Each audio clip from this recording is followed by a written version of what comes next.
Assalamualaikum warahmatullahi wabarakatuh.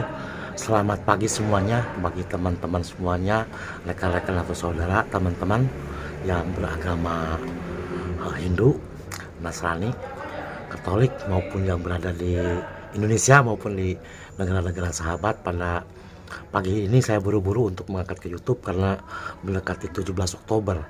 Yang akan kita bicarakan adalah hubungan antara Satrio Piningit dengan bulan Oktober, yang mudah-mudahan setiap langkah, setiap ucapan yang kami sampaikan dari luhur itu tidak meleset. Biasanya melesetnya hanyalah waktu, seperti kejadian-kejadian masa lalu, masa sekarang yang akan datang. Saudaraku, antara hubungannya antara Satrio Piningit dengan bulan Oktober ini memang harus segera dibahas, karena di bulan Oktober ini adalah bulan yang banyak sekali menurut pendapat beberapa rekan-rekan saya di metafisika itu bahwa bulan yang sangat berbahagia, sekaligus juga bulan yang sangat menderita. Kalimat itu yang harus kita artikan ke teman-teman semua, ke khalayak yang ramai, agar supaya kita terjaga, agar supaya kita tidak mendapatkan sesuatu hal yang kita tidak inginkan. Sebagai contoh kecelakaan misalnya, atau kena musibah misalnya, kan seperti itu. Jadi mudah-mudahan kita semuanya dapat terhindar dari yang namanya daka dukun, karena sesungguhnya baru pertama kali ini leluhur menyampaikan bahwa daka dukun akan segera hadir. Kalau yang sebelumnya itu adalah bukan daka dukun, tapi daka-daka kemudian daka-daki. Nah, kalau dalam bahasa metafisika itu sebenarnya yang kemarin itu adalah awal bencana besar, dan itu selalu berturut-turut dan tidak berhenti dalam satu minggu atau dalam satu bulan, akan berturut-turut dalam suatu wilayah negara, satu wilayah kabupaten atau provinsi.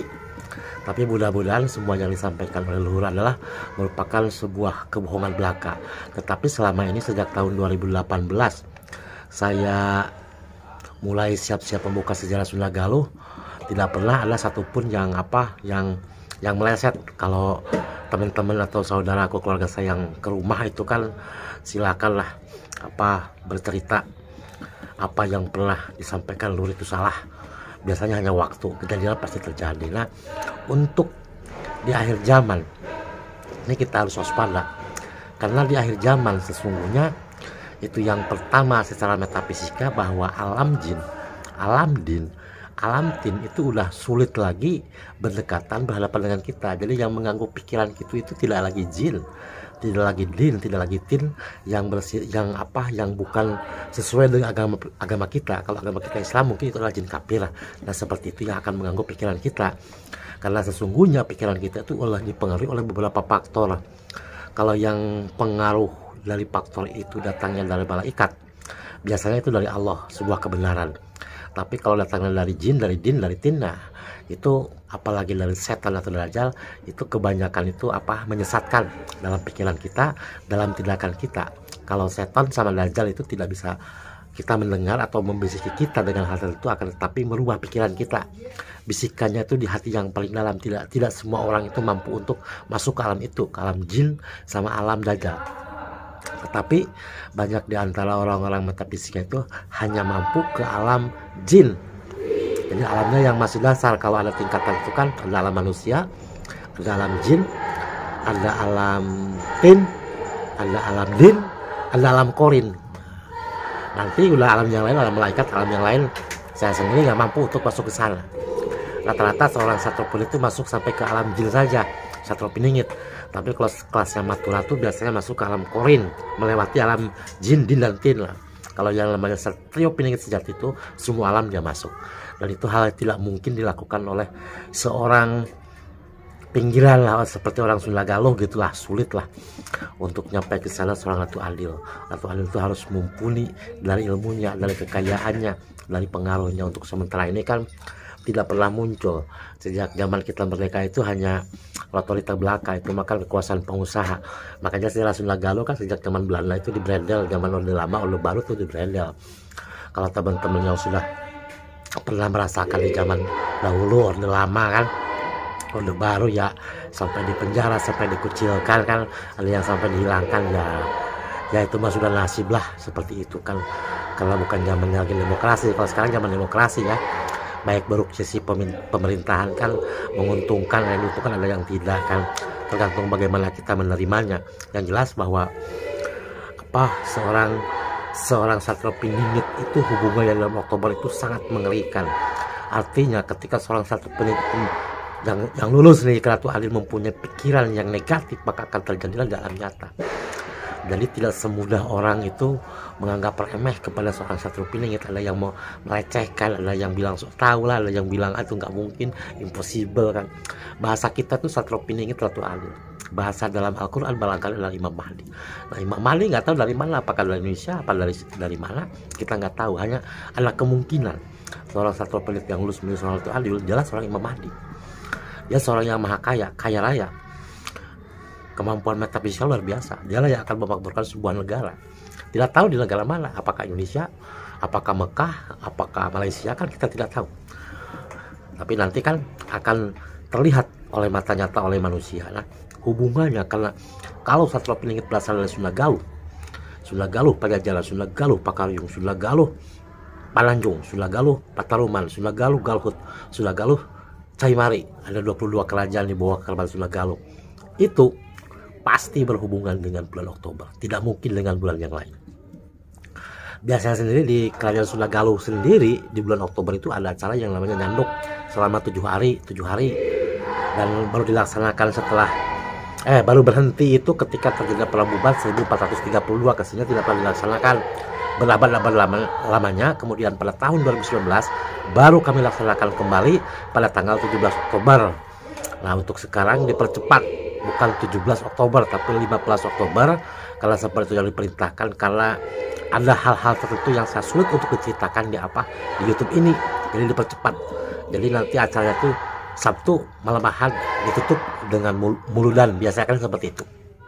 Nah, baru 4 kali, 2019, 2020, 21, 22, ini yang keempat. Yang keempat ini adalah acara nyanduk yang dulu di masa kerajaan Sunda Galuh sejak tahun 307 Masehi baru dilaksanakan kembali oleh keluarga kami. Itu baru 4 kali setiap 17 Oktober. Nah, itu karena berhubungan dengan dengan perang Bubat, dengan berdirinya kerajaan Sunda Galuh, dan hari-hari yang sangat sakral bagi keturunan kerajaan Sunda Galuh, baik itu keturunan raja, keturunan kiai, keturunan apatih, keturunan juru cai, juru tanah, juru ukur, seperti itu. Dia melaksanakannya di bulan Oktober, bukan bulan yang lain.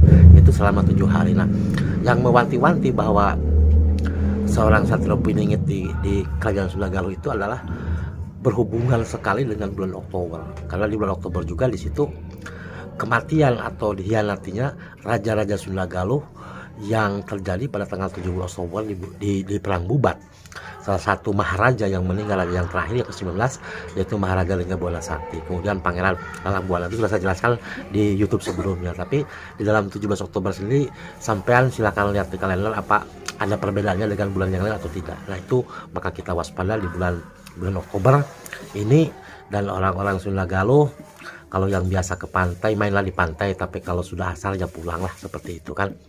Diharapkan seperti itu agar supaya menjaga hal-hal yang tidak diinginkan. Tapi kalau pekerjaannya ya mau di pinggir laut atau di laut ya nggak apa-apa.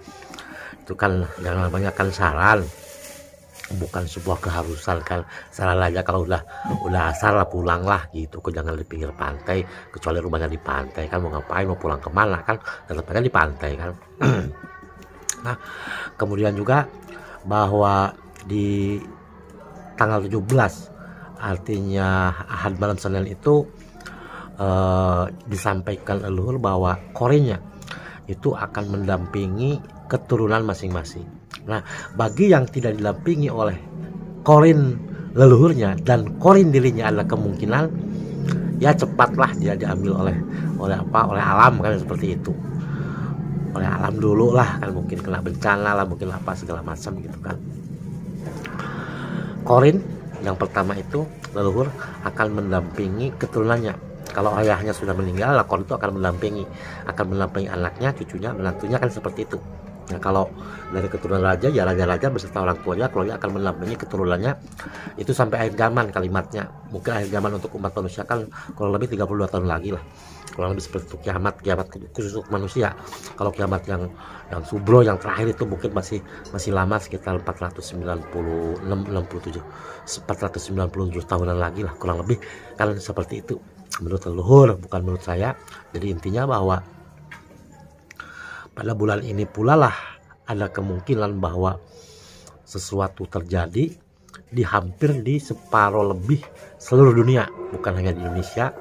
Mungkin huru-hara, mungkin kerusuhan, mungkin peperangan, mungkin apa yang bersifat saya sendiri tidak bisa menyampaikan secara vulgar kepada saudaraku semuanya. Dan yang namanya ada tambahan katanya, yang namanya COVID itu memang sudah tidak terdeteksi lagi oleh alat. Jadi disarankan untuk saudaraku, teman-teman, kalau keluar kepada orang yang tidak kenal gitu kan ya, pakai cadar, pakai apa namanya, penutup hidung lah, agar supaya bakterinya itu tidak menyebar ke diri kita. Nah, itu di YouTube sebelumnya saya sampaikan bahwa akan muncul yang disebut dengan DM271 itu baru akan keluar nanti setelah tanggal 17 Oktober besok, tanggal 18 mungkin akan keluar. Itu yang namanya penyakit seperti itu, pernikahan antara virus dengan bakteri. Tapi itu sesungguhnya sangat mudah untuk menghindari dari situlah. Ketika kita berbicara dengan orang yang tidak kenal, ya ditutup aja pakai masker kan. Ya, memang penularannya tidak sehebat yang dulu, tapi sangat mematikan. Jadi yang akan diserang itu bukan lagi paru-paru, bukan, tapi langsung ke jantung, dan kalau kuat itu akan impoten. Maka nggak heran nanti ketika setelah 17 Oktober 18 ke sana kan, mungkin tahun depan itu banyak bujangan-bujangan yang impoten, apalagi yang sudah menikah seperti itu, karena dia kuat untuk menahan gempuran dari yaitu DM271. Efeknya itu hanya dua.